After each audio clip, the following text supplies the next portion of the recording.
দাঁড়িয়ে আছি দমদম যোগীপাড়া সপ্তরথী ক্লাবের এখানে, যেখানে শ্যামা পুজোর আয়োজন চলছে। আমরা দেখে নেব এখানে যারা কর্মরত যারা আছে, প্যান্ডেল তৈরি প্রতিনিয়ত লেগে আছে। তো চিত্র সাংবাদিক আমার সাথে যিনি আছেন তাকে বলবো যে এই প্যান্ডেলে যে যা কাজ চলছে সেগুলো একবার দেখাতে।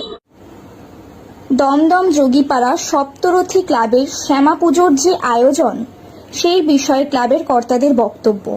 60 বছরের পুরনো শ্যামা পুজোর থিম সম্পর্কে আর্টিস্টের মুখ থেকে জেনে নেওয়া কিছু তথ্য।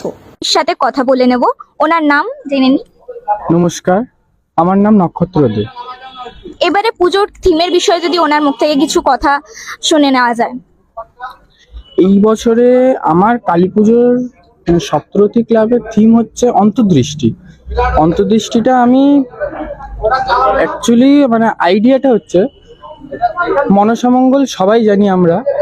মনসামঙ্গলে যখন চাঁদ সদাগর যখন মা মনসাকে পুজো দিয়েছিলেন, সেইখানে ভগবতী অর্থাৎ কালীর একটা বিরাট বড় ভূমিকা ছিল।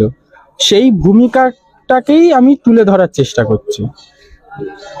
এবং এইখানে মনসা আর কালী একই অঙ্গে একই রূপে থাকছে, আমাদের ঠাকুরটা ঘুরছে, মাঝে মাঝে স্মোক হবে এবং পুরো প্যান্ডেলটা কিছুটা নৌকা হচ্ছে, কিছুটা মনসামঙ্গলে কিছু পাট তোলা হচ্ছে এবং কিছু এমন জিনিস ব্যবহার করা হচ্ছে যেটা পরে আমি প্রকাশ করতে চাই।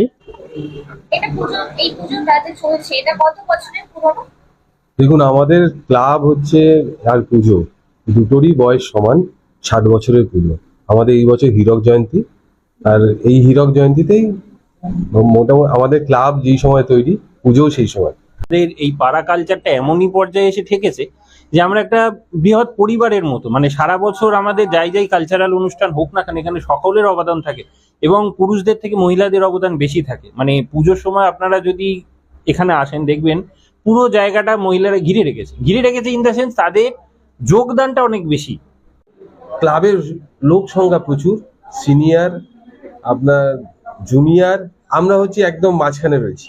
তো আমরা মিডিয়েটার, আমরা দুদিকেই আমরা হাত দিয়ে